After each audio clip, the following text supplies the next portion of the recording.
Okay guys, I have taken a trade here for downside. हमारा कुछ यहाँ पे 290 पे बाइंग है और यहाँ पे हम स्टॉप लॉस 270 का एम करते हैं। 1:2 का हम यहाँ पे टारगेट रखते हैं। 330 के पास आता है तो वहाँ पे हम बुकिंग शुरू कर देंगे। तो यहाँ पे क्या होता है, यहाँ पे एक बड़े से ये फर्स्ट कैंडल में 200 पॉइंट्स का मोमेंटम होता है एक ही कैंडल में। फिर नेक्स्ट कैंडल में भी छोटे से बायर्स आते हैं, वो एक इनसाइड कैंडल टाइप का बनाता है।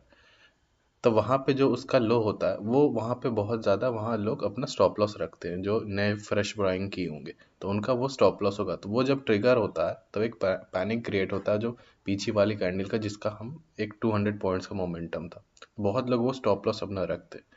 तो वो जब एक नीचे उसके नीचे आना शुरू कर दिया और आज के जो हाई पे 290 का हाई था उसके पास क्रॉस करना शुरू कर दिया, तब हमने वहाँ पे ऑर्डर पंच किया। अब इसी मोमेंटम को हम लोग यूज़ करेंगे, स्ट्रिक्ट स्टॉप लॉस रखेंगे क्योंकि यहाँ पे स्टॉप लॉस भी बहुत जल्दी हिट होता है और टारगेट भी जल्दी हिट होता है। तो ओके, यहाँ 330 के पास आ गया तो अपनी बुकिंग यहाँ पे हम शुरू करते हैं।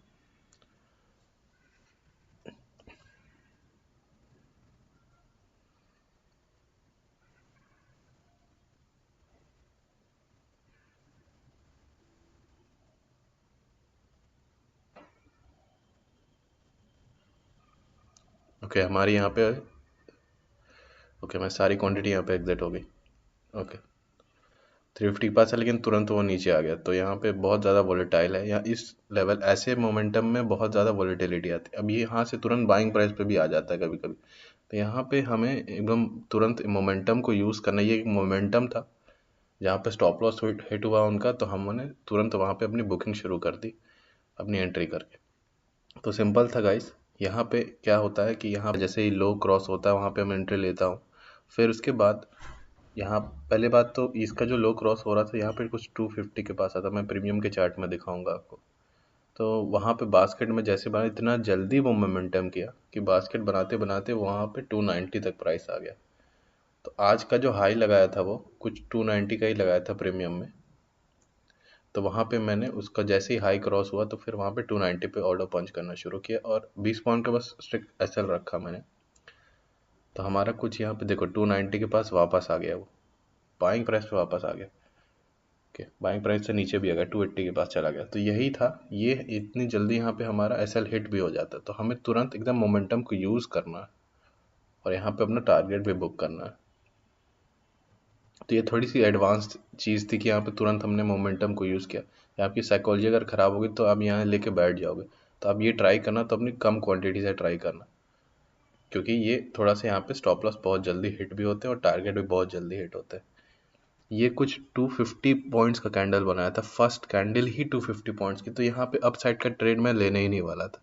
और यहाँ पे रिजेक्शन देके अपसाइड का कुछ 50-60 पॉइंट का या कल का हाई क्रॉस करता तब मैं अपसाइड का पोजीशन ले सकता था। तो यहाँ पे कुछ, यहाँ पे देखो ये वाला चार्ट है, ये मेरा स्ट्राइक प्राइस 290 का जी हाई लगाया था, इसके पास जैसे ही आना शुरू किया तो यहाँ पे मैंने अपने ऑर्डर लेना शुरू कर दी। तो यहीं पे मैंने अपना ऑर्डर पंच किया, 270 का एसएल लगाया तुरंत।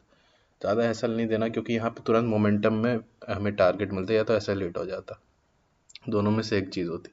यहाँ पे हम यहाँ कोई 200 का एसएल लेके नहीं चल सकते कि कैंडल लो है। अपने रिस्क के हिसाब से हम एसएल लेके चलेंगे, हमेशा कैंडल लो को लेके हम एसएल नहीं चल सकते। तो यहाँ पे हमने यहाँ पे कुछ 330 पे 1:2 टारगेट हमारा आया, तुरंत हमने यहाँ पे बुकिंग शुरू कर दी। वैसे लेने में ये वाला था यहाँ पे, ये जो ये पहली दूसरी कैंडल है, इसका जो हाई क्रॉस करने वाला था तब मैं लेता कुछ 250 के पास। तब वहाँ पे ये वाली कैंडल, हाँ ये वाली कैंडल जो है इसी 250 का हाई क्रॉस करता तब मैं यहाँ ले, लेकिन जैसे ही मैं बास्केट बना रहा था तब तक वो 290 तक पहुँच गया। तो उस हाई के पास जब वो पहुँचा तब मैंने वहाँ पे अपना ऑर्डर पंच करना शुरू किया, छोटी सी एसएल लगा के। अदरवाइज़ हमें यहाँ पे थोड़ा और प्रॉफिट हो सकता था, बट वो इतनी जल्दी मोमेंटम किया कि हमने वो वाला प्राइस मिस कर दिया। सिंपल स्टिक 20 पॉइंट का ऐसे लगा के हमने 1:2 एम किया। जैसे ही वो लो क्रॉस किया वहाँ से, वहाँ पे बायर्स ने आने की फिर से कोशिश की थी और फिर उनका जो स्टॉप लॉस था वो ट्रिगर हो गया और हमने उस डाउन साइड के मूव को यूटिलाइज कर लिया। Okay guys, we are done for the day, thank you.